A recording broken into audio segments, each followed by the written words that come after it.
Oh my god. Ugh.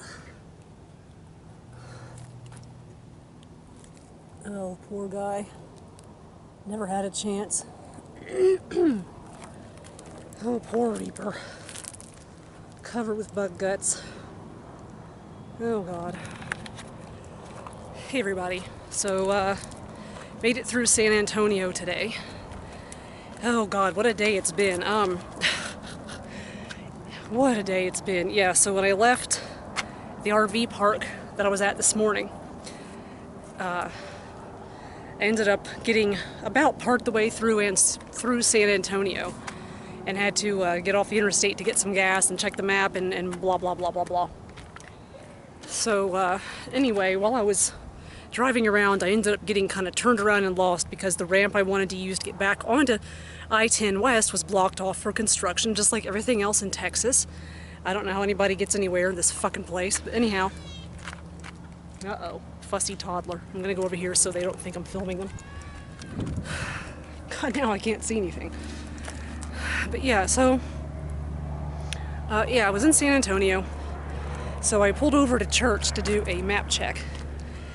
And just to kind of check email and do stuff like that. Well, here's what ended up happening. When I pulled up into the church, I was looking at the map, and then I look over out the window, and there was a black lab, and she kind of approached the van. I was parked at a spot. She approached the van and looked at me real sad-like. And I was like, oh my god, she's a stray. She had on a collar, but no tags or anything, and I could see. She was covered in ticks. So fucking bad that I could actually see the ticks on her at like a 10-foot distance. Damn, my hair is driving me nuts.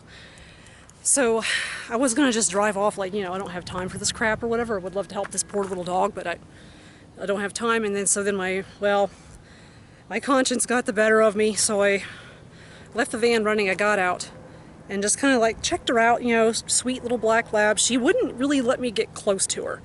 I got out of the car, and she kind of took a few steps back. And so I squatted and held up my hand like that. That's how you get a dog to come to you. If they're skittish, you just squat. Non-threatening, hold your hands out, palm up or palm down. Assume a non-threatening stance. And so she came up and sat down, but she wouldn't come near me. So I thought, okay, she's obviously either been dumped or she ran away or she's lost or something like that. I'm just gonna pick these damn maple tree spinners out of here. But she was really hungry, I could tell. She wasn't like thin and raggedy, but she was so covered in ticks and she seemed so lethargic that I could tell that she really needed some protein and some iron. So I did have 3 cans of canned chicken with me.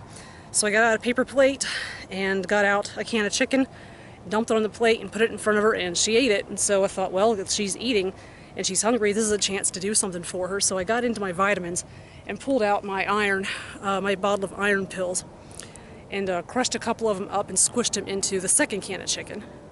Because if you're covered in ticks like that, you're losing blood, you're losing iron, and you're going to become very lethargic and very sick. Go away, bug.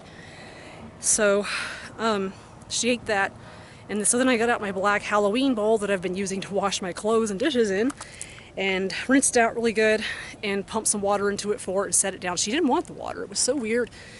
But I splashed my hand around in it and then held my hand out. She came over and licked my hand. And she figured out, oh, this is water. So she started drinking the water.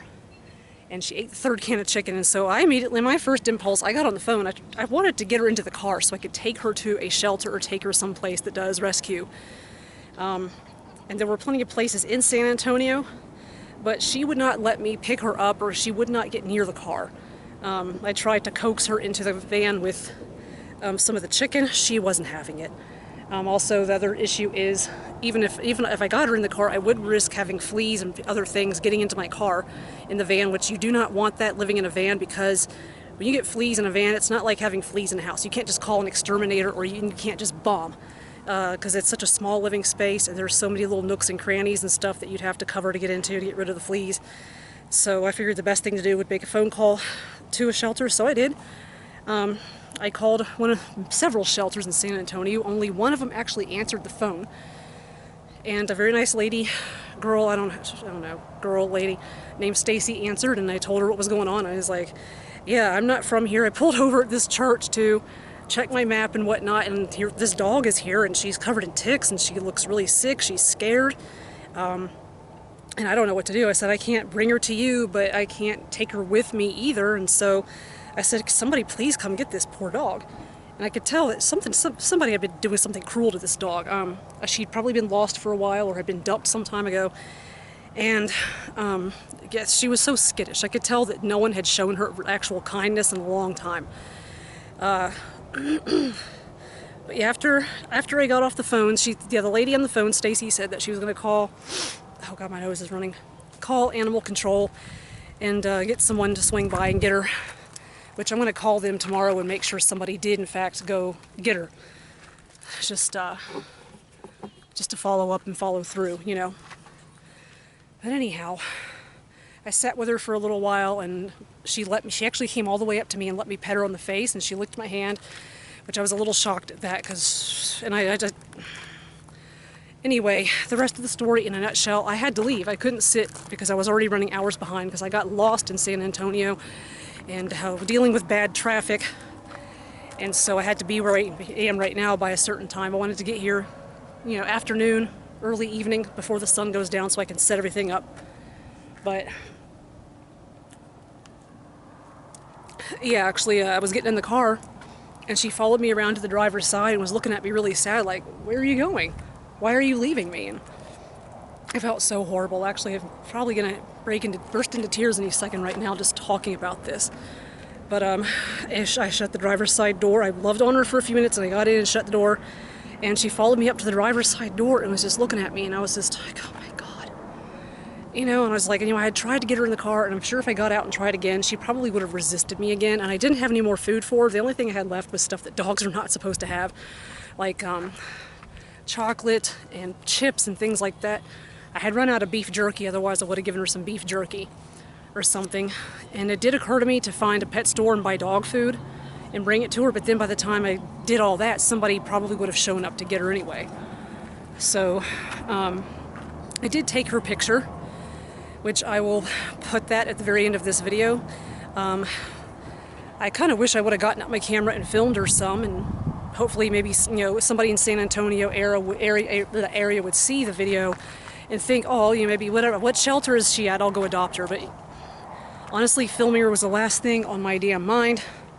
I was more concerned with making sure somebody would be on the way to get her and take care of her. So, but yeah, I pulled away, and she was looking at me, and I just I got teary.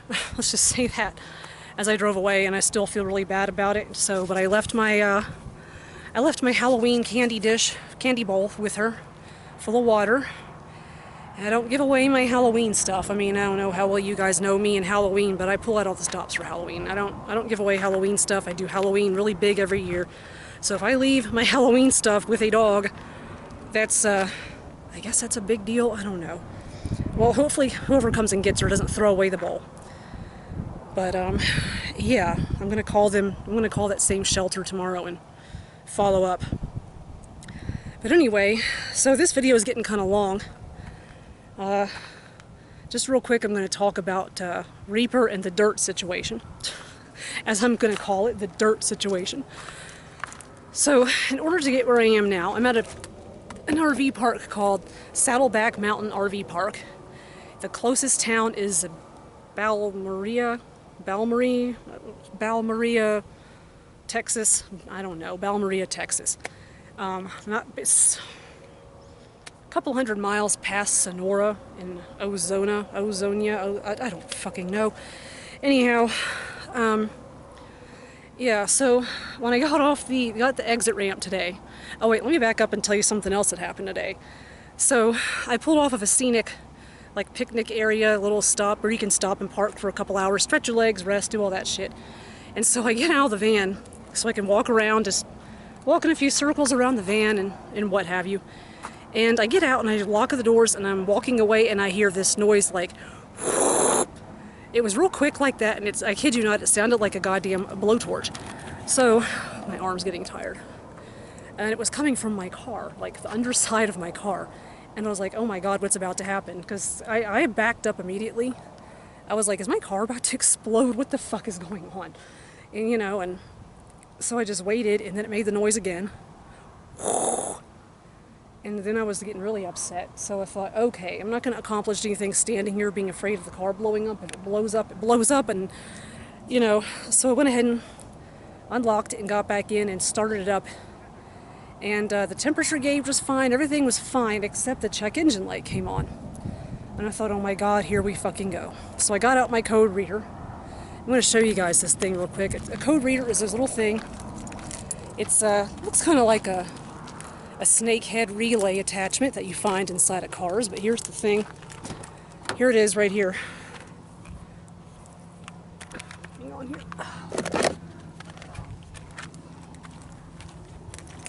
This is a code reader. All right. When you've got a warning light coming on in your car or there's something funny going on, you plug this in. It's underneath. I'll show you where it goes. There's a spot underneath here, and hopefully you guys can actually see this. See this thing here? It goes on there just like that. Snap it on, and make sure the car is running. And what will happen is the screen will come on, and it'll ask you what you want it to do, and you'll hit read codes. Shit, I'm just going to do it real quick. Hang on. Okay.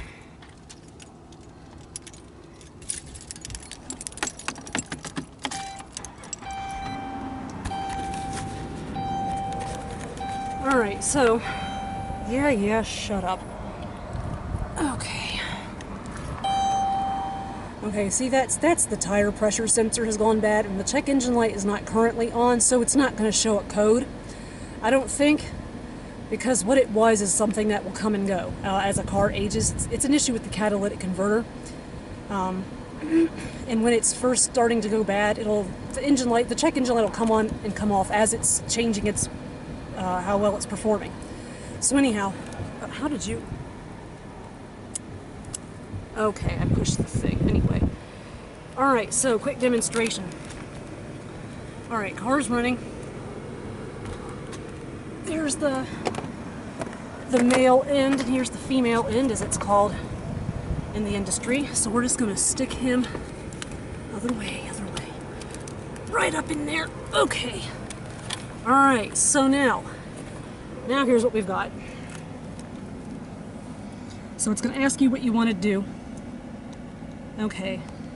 I just keep hitting the up button is what I do, so I'm just going to check. Alright. Linking vehicle, codes found. 1, read codes. Alright, and you're using the buttons down here, so. Catalyst system efficiency below threshold bank 1. So it is showing the code even though the check engine light is not on. So what it does is it communicates with the computer system in the car. There are multiple computer systems. There's the BCM, the ECM, the PCM. I can't remember the rest. But anyway, yeah, catalytic converter is something that you really can't fix. You really can't fix the bitch. So I'm just going to go ahead and unplug that. And be careful when you pull that out. You don't want to go yanking on it. So anyway, yeah. So that happened. And the catalytic converter's been going bad on this thing. I think the whole time I've had it. Yeah, you can't bypass a catalytic converter because it'll still trip the sensor saying it's not working because it's not there. And you can't really, if you replace a catalytic converter, often that costs as much money as it would to just buy another car, or or like a car that's 10 years old like Reaper is. I'm not going to bother with something like that. I'm just going to let it do what it's going to do, and it's not really going to hurt any other part of the car. Yes, it's going to hurt the environment a little bit, but that's just part of the game. I mean, that's owning a car. By owning a vehicle, you're contributing to greenhouse gases and all that stuff. But anyway, so I heard the noise and hooked up the code reader, and that's exactly what it said, what I just showed you.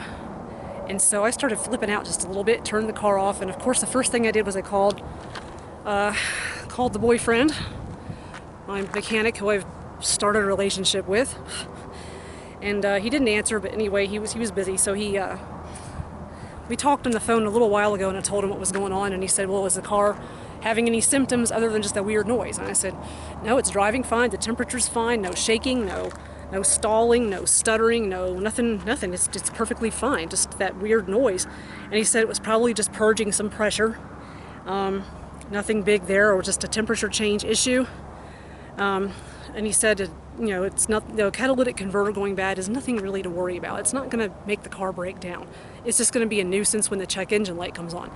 And that's actually the reason I bought that code reader, is because when the check engine light comes on, if I just always assume it's the catalytic converter acting up, but it's not that, then what'll happen is it'll be something else that needs to be addressed right away, and I'll end up stranded someplace thinking, well, I guess it wasn't the catalytic converter. Ugh. So anyhow, there's that. Yeah, I strongly suggest you get one of those things, especially if you're going to be living in your vehicle. It'll save you a lot of money and a lot of time. You'll know what's wrong with your car before you even take it into a mechanic, and that way they can't try and screw you over. My mechanic's never done that. He's a very straightforward dude. That's one of the reasons I'm crazy about him, is because he's never lied to me. He's always been very straightforward, very honest. No funny business. In fact, not a single person at that shop. Anyway, so yeah, I had to drive through some dusty areas to get to where I am right now. I had to take a detour around some farm property. I had a long, dusty gravel road, and of course, poor Reaper got covered in filth. Yeah, the bicycle did too, but I already went ahead and took care of that. Just cleaned up the seat and the handlebars and all the spots I'm going to be touching. Put some air in the tires too. So anyhow, but yeah, here's how I did it. I'm going to talk about my shower tank just real quick. I'll do something more detailed video-wise about this another time, but yeah, there's my shower tank. It's actually I think I may have already told you guys this, but it's a sprayer tank. I found it on Craigslist for free, rinsed it out really, really good, cleaned it up really good, and so it is full of water. I think it's 8.5 gallons, and then maybe another half gallon can go into the hose if I leave the valve open and the hose shut. But anyway, so I went ahead and already cleaned up the bicycle, and I think I'm going to take a shower with this thing tonight. It's the water's not cold, but here's something else you can do with these things. Let me check this out. You can ring it over here. You don't get a very strong stream on this thing, but you can still get enough water to kind of get this the mud and dirt off the back window. So I'm just going to take a paper towel here in a few minutes and take care of that. Anyway, I think I'm going to kick this video for now. I think tomorrow morning before I head out of here is when I'll wander around and do some exploring. And maybe even try to take Reaper off-road just a little bit to kind of explore. I don't know. Depends on how much time I have. But yeah, there are some very pretty cactuses here. I'll just do like a quick glance around of the surroundings here. Full of RVs and arroyo trees. I think those are arroyo trees. I don't know. Could be pinyon wood. I don't know. Anyway, there's a little box of extra like little things that people don't want anymore, so they ditched it. I don't fucking know. But yeah, really nice here. And the night sky is going to be very pretty. There's going to be a lot of stars. And actually the new boyfriend had said that he wished he'd come with me. He's like, man, I should have come with you on this trip. And I was like, yeah, you should have. Even though Reaper sleeps one, I'm like, if you buy a little pop-up camper, I can pull it behind the car and we can take turns sleeping in the bed and sleeping in the camper and whatnot. But he couldn't, too short notice to take off work and do all that stuff and find somebody to look after his cat and blah, blah, blah. Anyhow, that's it for this video. I'm going to shut up now, and I'm going to put that picture of that little dog, little black lab, at the end of the video. If I fucking remember to. Anyway, wish me luck getting the dirt off the back of my car. Yeah, that's all for this video. So, like I said, like and subscribe and all that crap. Yeah, I've been forgetting to say that at the end of my videos, so actually I haven't been saying it. Like I forgot to say. Like and subscribe, all that stupid shit, whatever. For the kids at home. Alright, toodle pip.